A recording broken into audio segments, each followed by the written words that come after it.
हम स्टार्ट कर रहे हैं एंटीना। ठीक है, तो एंटीना बेस देखते हैं क्या होता है। तो बेसिकली एंटीना में अगर हम बात करें कॉमन सिस्टम की, तो दो तरह से हम पावर ट्रांसफर कर सकते हैं इलेक्ट्रोमैग्नेटिक वेव्स के थ्रू। एक तो ट्रांसमिशन लाइन में कर सकते हैं हम, ठीक है, और दूसरा हम इलेक्ट्रोमैग्नेटिक वेव रेडिएशन यूज करते हैं, ठीक है, ईएम रेडिएशन यूज करते हैं। दोनों के लिए में चाहिए होता है अपने को टाइम वेरिंग करंट चाहिए होता है और एक्सलेटर चाहिए होता है अपने को, ठीक है, दोनों के लिए। तो क्या कर सकते हैं हम? तो जैसे ये देखें, हम दोनों ये देखें अगर हम अम, यहाँ पर क्या है कि एक टाइम गिवन है, ट्रांसमिशन गिवन है, टीएम लाइन गिवन है, यहाँ पर टीएम लाइन गिवन है। तो अगर यहाँ से करंट जा रहा है और यहाँ से करंट वापस आ रहा है, तो it not behaving as a antenna. Why? Because यहाँ पर क्या होगा कि जो यहाँ पर जो चार्जेस, यहाँ पर जो इसकी वजह से जो मेंटिविटी प्रोड्यूस होगी, यहाँ पर इसके वजह से मेंटिविटी जो यहाँ पर एक दूसरे को काट देंगे, अपोजिट होंगी, because using the right hand thumb rule, ठीक है।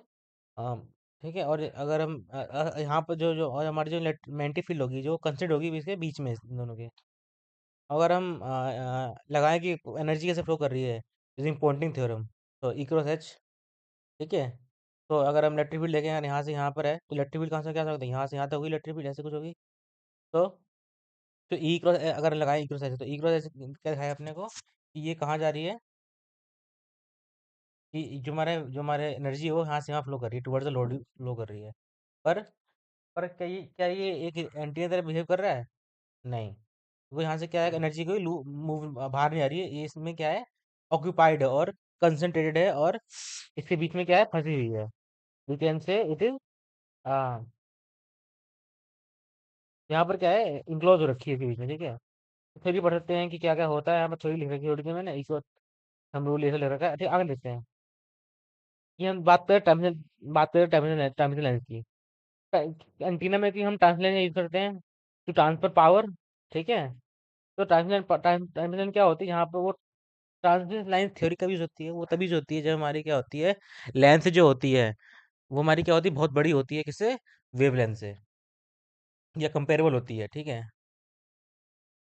तो अगर देखें हम फ्रीक्वेंसी डन की हर्ट्स है, तो वहाँ पर अगर हम निकालें, अगर हम लेमडा कितना होगा, सब considering it is a free space, तो इन दैट केस में क्या हो जाएगा, हमारा जो आता है, हमारा जो वेवलेंथ है वो होती है 3 सेंटीमीटर आती है। 3 सेंटीमीटर वायर है अगर हमारी, और कंपेरेबल है हमारी वेवलेंथ, इस वेवलेंथ कंपेरेबल है हमारी किससे, लेंथ ऑफ द वायर से।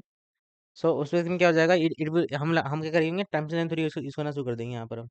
और हम क्या, अगर हमें निकालना है कि अगर हम सपोज ये टर्म्स की बना है, यहाँ से देखें हम, इट विल बिहेव, तो हमें क्या देगा, अगर हम सर्किट थ्योरी यूज़ करते हैं तो हमें लगेगा कि ये क्या ओपन सर्किट है, पर अगर हम टाइम थ्योरी को यूज़ करते हैं तो हमें ये जरूरी नहीं है कि ओपन सर्किट लगे, it can behave as inductor, capacitor, और कुछ भी मतलब दिख सकता है, बहुत चीज़ दिख सकती है यहाँ से अपने को, ठीक है।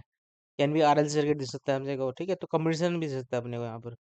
तो टाइमलाइन थ्योरी हमें लगानी पड़ेगी, मतलब एंटीना वाले केस में, because we are working on very high frequencies, ठीक है।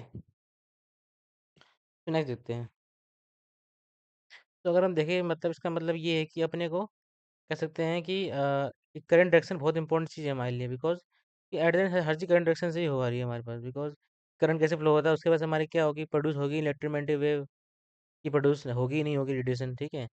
और अगर देखें एक तो हमारे पास कंडीशन ये है कि इलेक्ट्रोमैग्नेटिक वेव प्रोड्यूस करने की कि टाइम वेरिंग करंट होना चाहिए, ठीक है, इज वेरी इंपॉर्टेंट, ठीक है। पर यहाँ पर टाइम वेरिंग करंट होते हुए भी हमारी प्रोड्यूस नहीं हो रही है, तो मतलब एक current of direction of flow current, कैसे करंट फ्लो हो, ठीक है, तो वो बहुत इंपॉर्टेंट है। आगे बढ़ते हैं। तो ये देखना है अपने को कि तो बेसिकली इसके लिए कि जो design of antenna is the design of the current flow direction, ठीक है, बहुत इंपॉर्टेंट कंसेप्ट है। And then the antenna is an linear and positive device है, ठीक है। ये पता होना चाहिए अपने को। लीनियर मतलब है कि कोई जो देंगे हम उसके हिसाब से प्रोड्यूस कर देगा, ठीक है, कुछ अपना मतलब वही प्रोड्यूस करता है, ठीक है। और पैसे मतलब ये हुआ कि कुछ एक्स्ट्रा ऐड नहीं करता घर से अपने, जो हम पावर देंगे वही पावर ट्रांसफर कर देगा, या फिर उसके जो उससे कम करेगा, मतलब मैं उससे ज़्यादा नहीं कर सकता, मतलब, ठीक है। तो इज अ ऐसे डिवाइस, ठीक है। तो हम देखें और is a two input, is a one input device है, तो is a one input one output device होता है, ठीक है। तो अगर हम बात करें कि एंटीना में क्या क्या होता है, तो बस हम पता है कि अगर यहाँ पर प्लस पॉजिटिव है, यहाँ पर नेगेटिव है। सपोज अगर ये टाइम वेरिंग करंट है, तो यहाँ पॉजिटिव नेगेटिव है, तो यहाँ से यहाँ करंट जो जो इलेक्ट्रिक फील्ड है यहाँ से यहाँ जाएगी, और दूसरी साइकिल में क्या होगा, जब यहाँ पॉजिटिव होगा यहाँ नेगेटिव होगा तो इलेक्ट्रिक फील्ड का यहाँ से यहाँ जाएगी, यहाँ से यहाँ जाएगी। तो अगर हम पॉजिटिव चार्ज है मतलब यहाँ पर क्या है कि फ्लक्स पॉजिटिव है, नेगेटिव मतलब फ्लक्स क्या होगा, नेगेटिव होगा। डाइवर्जेंस क्या होगा, इलेक्ट्रिक फील्ड का पॉजिटिव नेगेटिव होगा। तो यहाँ पर इलेक्ट्रिक, यहाँ पर चार्जेस हैं, इससे वजह से इलेक्ट्रिक फील्ड प्रोड्यूस हो रही है। पर हम बात करें एंटीना से कोई चीज़ निकलेगी, ठीक है, तो वो वहाँ पर तो चार्ज होंगे नहीं इन्वायरमेंट में कोई, तो वहाँ कैसे इलेक्ट्रिक प्रोड्यूस हो रही है, तो चेंजिंग मैग्नेटिक फील्ड की वजह से प्रोड्यूस हो रही है, ठीक है। Divergence curl of is equal to minus d by d t, Faraday's law से हम कह सकते हैं। तो यहाँ पर कर्ल ऑफ ही प्रोड्यूस होगा, मतलब एक close path electric field produce होगी यहाँ पर, ठीक है, फ्री स्पेस में। तो ये इसका थ्योरी है। एंटीना बेसिकली क्या होता है, बिटवीन होता है, बीच में गाइड वेव है, फ्री स्पेस में बीच में। मतलब एंटीना एक वो चीज़ है जो गाइडेड, जो एक गाइडेड वेव को फ्री स्पेस में कन्वर्ट कर देती है, ठीक है। एंटीना वो एलिमेंट है, ठीक है, ये एंटीना डेफिनेशन है इसके लिए, ठीक है। तो हम नेक्स्ट देखते हैं कि इंटीरियर पैरामीटर क्या क्या होते हैं, ठीक है। हम देखते हैं कि इंटीरियर पैरामीटर कौन कौन से हमारे पास होते हैं, ठीक है। तो अगर इंटीरियर पैरामीटर की बात करें तो हम देखते हैं कि हमारा इंटीरियर की जेडिन कितना है, मतलब रेजिस्टेंस ऑफ द एंटीना कितना है, तो ये इम्पीडेंस ऑफ एंटीना कितना है। तो impedance antenna is imagery quantity, हम लेते हैं आर प्लस जे एक्स। तो यहाँ पर क्या होता है, जो आर होता है इसके लिए वो क्या होता है, दो चीज़ें बना होता है मिलके। ये होता है कंडक्टिव और डायरेक्टिव लॉस से बन सकता है, मतलब जो कंडक्टिव लॉस होते हैं रेजिस्टेंस की वजह से में। और क्या, और दूसरा क्या होता है, वो होता है हमारा रेडिएशन रेजिस्टेंस, जो बहुत इंपॉर्टेंट है हमारे लिए, ठीक है। तो ऐसे ही है, तो इसके दोनों लॉस ही एक तरह के। पर जल्दी जो हमारे लिए यार लॉस जो है, रेडिएशन रेजिस्टेंस लॉस लॉस जो है वो हमारे लिए बेटर है in case of antenna theory में। पर सर्किट थ्योरी में हमारे लिए क्या होता है, वो बेकार ही माना जाता है आर जल्दी, ठीक है, लॉस ही माना जाता है। पर एंटीना थ्योरी की बात करें तो हमारे लिए जो रेजिस्टेंस, तो जो आर है, ठीक है, तो हमारे लिए वो बढ़िया है। ठीक है, पर आर एल हमारे लिए अच्छा नहीं है। ठीक है, पर मान के चलते हैं कि हमारा आर एल जो है वो छोटा ही रहता है, बिकॉज हम अच्छे मटेरियल लेके चलते हैं, रोजर्स और वो सब कॉपर, तो वहाँ पर आर एल बहुत कम छोटी आती है।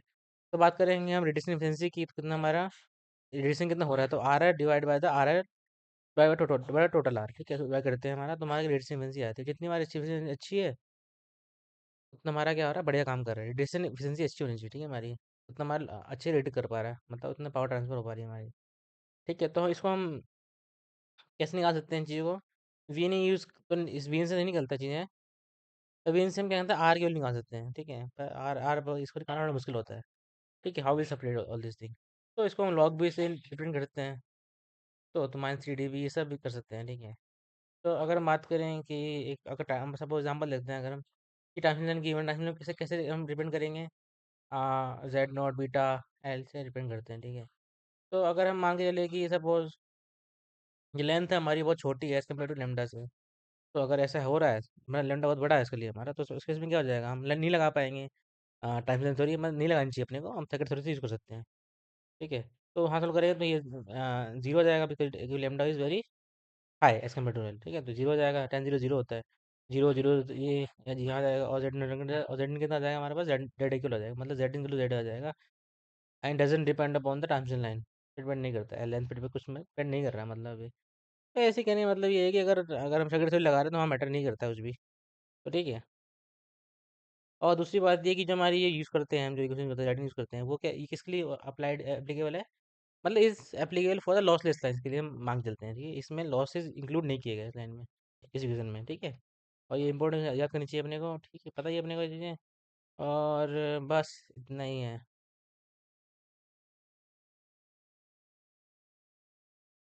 9 मिनट हो गए, 8 मिनट हो गए।